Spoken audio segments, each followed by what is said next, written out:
What's up and how y'all doing? It's your girl Asia and I am back with another video. Today my video will be featuring my sister and my newborn baby. And today I will be giving y'all a labor and delivery video. So let's get started. Okay, so let's start the video off with me going to my 37-week appointment. At my 37-week appointment, we had to monitor baby Ava because she wasn't moving a lot, but turns out at the end of pregnancy, babies, like when labor's coming up, babies stop moving so much, and that's a whole little thing. But we ended up monitoring the baby and checking my cervix, and it turned out at my 37-week appointment that I was 3 centimeters dilated. And as a first-time mom, that's pretty good to be 3 centimeters dilated already. So from 37 weeks up until 38 weeks and a half, I was having contractions. Basically, y'all, I was in labor for like 2 weeks, a week and a half. I was having contractions, this, that, and the third. And then maybe around 38 weeks and 5 days, I lost my mucus plug. But I don't think I ever got the whole bloody show thing. And with my mucus plug, oh my god, y'all, I literally almost threw up. I sent a picture to my sister of my mucus plug, and she was disgusted. But I didn't know what it was at first, so I asked all my mom pages, and they were like, "Oh girl, you're going into labor soon." So I'm thinking, oh my gosh, I'm about to go into labor today. But y'all, it took a couple of days still. I literally went to the hospital every day for like 4 days up until birth. It got so bad, the doctor was like, well, hopefully we'll see you. Next time we see you, you'll be giving birth. And literally the next day I gave birth. Okay, we're gonna get there though. So, the day before I gave birth, mind y'all, I'm already 3-4 centimeters dilated. My cervix is thinned out. I've been trying to do everything to get this girl out, y'all. I tried the midwife's brew, which did send me to the hospital with contractions, but with that, I should have been active. I was not active. But if I would have been active, I would have had her when I took the midwife's brew. Y'all, I downed some castor oil and ended up with a burning butthole. Nothing worked to get this baby out. But one day, the day before I gave birth, my mom was like, everybody was like, you just need to have some rough sex. Have some sex. And I didn't want to have sex while I was big and pregnant. Whatever November 6th was, November 6th, that night, me and my husband had rough sex.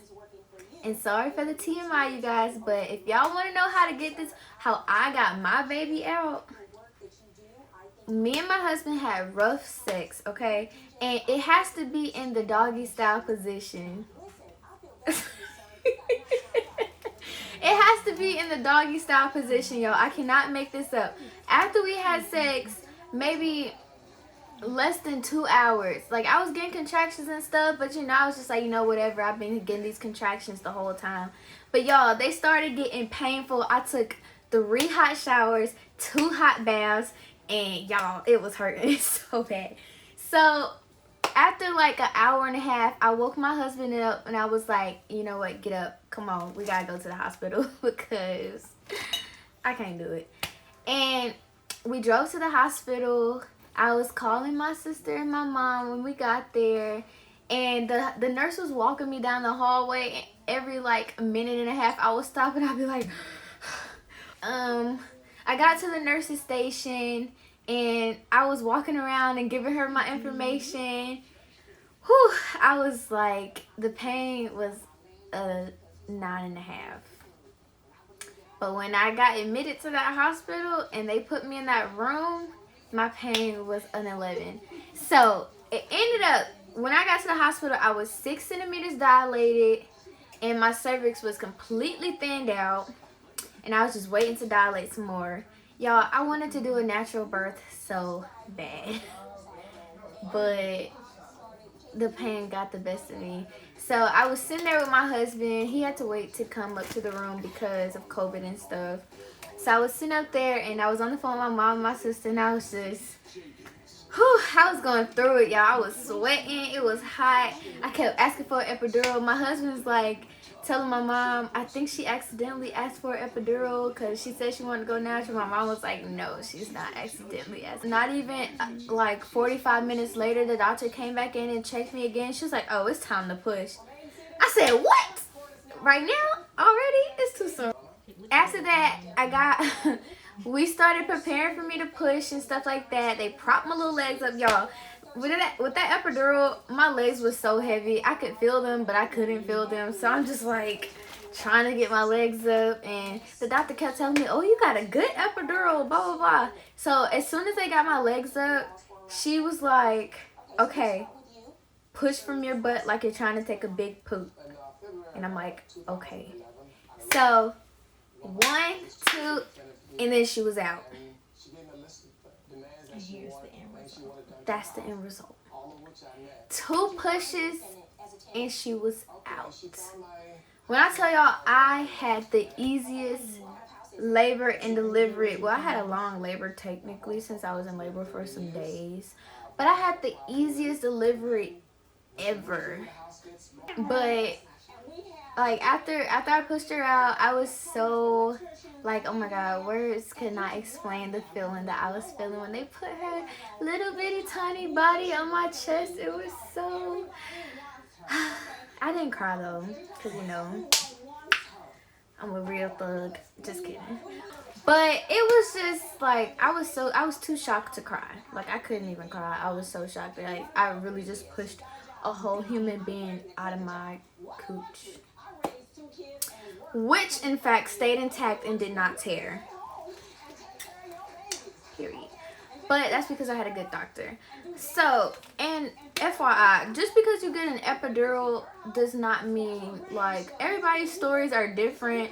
With my epidural, I was back on my feet in an hour. So, and my back hasn't started hurting yet. So hopefully I don't get the back pain. But I had a really good anesthesiologist. So everyone's stories are different with epidurals. It's not a bad thing at all. And I really needed that. So, yeah. Oh, another thing, the whole placenta thing, I did not feel my placenta come out. She told me to just do another push, and it just felt like a ball of pressure coming out or something, but I didn't feel my placenta come out at all. After everything had settled down and we were in our room, our mommy and me room, and me and my husband were just looking at our little baby, everyone talks about how crucial the first pee and the first poop is for postpartum. It was not painful to me at all. The peeing burned just a tiny, tiny, tiny little bit, and it felt kind of uncomfortable. But my poop was normal. I guess because I still had that castor oil or something in my system. I don't know. And I had diarrhea for like a week. Trying to get her out. Y'all, don't do the castor oil, okay? Just don't do it. But my poop didn't hurt. None of that. Really, with labor and delivery, what I can say, it is so different for everybody. Like, it's so different. Just because my labor and delivery went a certain type of way does not mean that yours is going to go exactly how mine went. And the only important thing is having a very healthy baby and getting your baby out safely for you and the baby. So if y'all have any more questions, just be sure to follow me on Instagram, and you can DM me anytime. I always answer my DMs. Y'all can comment below, and I will be glad to talk to y'all about any other questions that y'all may have. That's the end of my video. My next video will be about newborn and spending the night with a newborn and how that's gonna go. So see y'all next time. You gonna say bye? How much did it cost to repair? You got the hiccups. Okay, so and you're also suing for.